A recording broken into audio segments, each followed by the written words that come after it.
A quiet city, two teenagers on bicycles, a camera, not for memories, but for murder.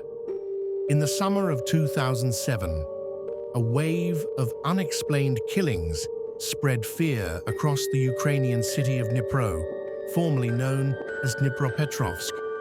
But these weren't ordinary murders.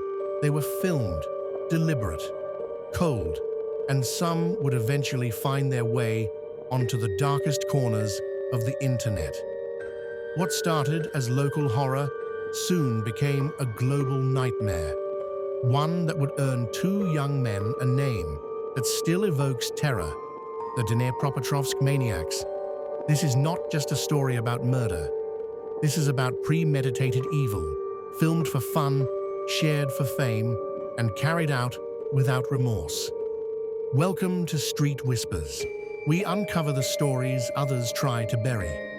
Dnipro is one of Ukraine's largest cities, a city of factories, bridges, culture, and in 2007, a city that was about to be terrorized. It began slowly. In June and July of that year, people began to go missing. Victims were found in parks, on sidewalks, in remote villages, often bludgeoned, with faces unrecognizable. At first, police believed it was random, maybe drunken brawls, maybe robbery.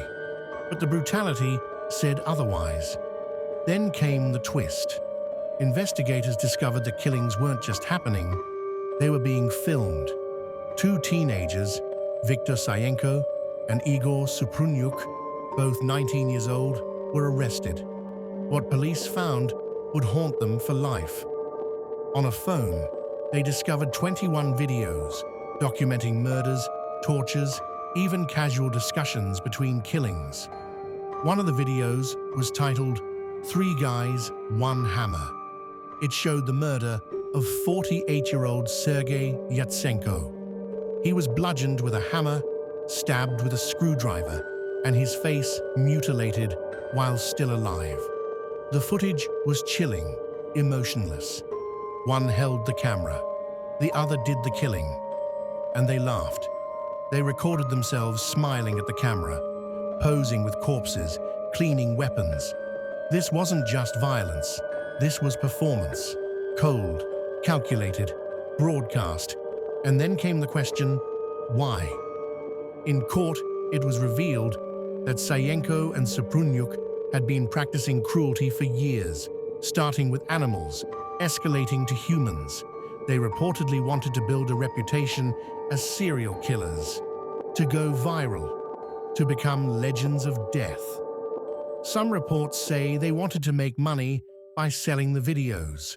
Others suggest they were trying to make a horror film in real life. A notebook of theirs showed drawings, a murder scoreboard, even sadistic plans. Their third accomplice, Alexander Hanja, was involved in robberies, but not the murders. He later testified against them.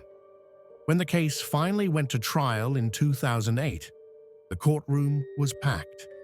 Families of victims cried. Journalists covered every word. The videos were not shown publicly. They were too horrific, but the testimonies alone were enough to paint a vivid picture. 21 people were confirmed dead, bludgeoned, tortured, discarded like trash. The motive, fame, power, and something far more disturbing, pleasure. Sayenko and Suprunyuk showed no remorse, no emotion. They were convicted of multiple counts of murder and sentenced to life in prison.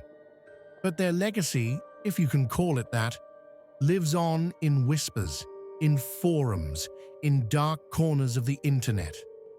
The story sparked global outrage. How could two young men become this? What created them? What fueled them? Was it just madness? Or something deeper? Something cultural, digital, psychological? In a world where clicks mean currency, where attention is everything, this case remains a terrifying reminder of what happens when the line between reality and performance is destroyed. This is Street Whispers, where we speak the truth others fear. In every city, in every shadow, there are whispers, and we are here to make them heard.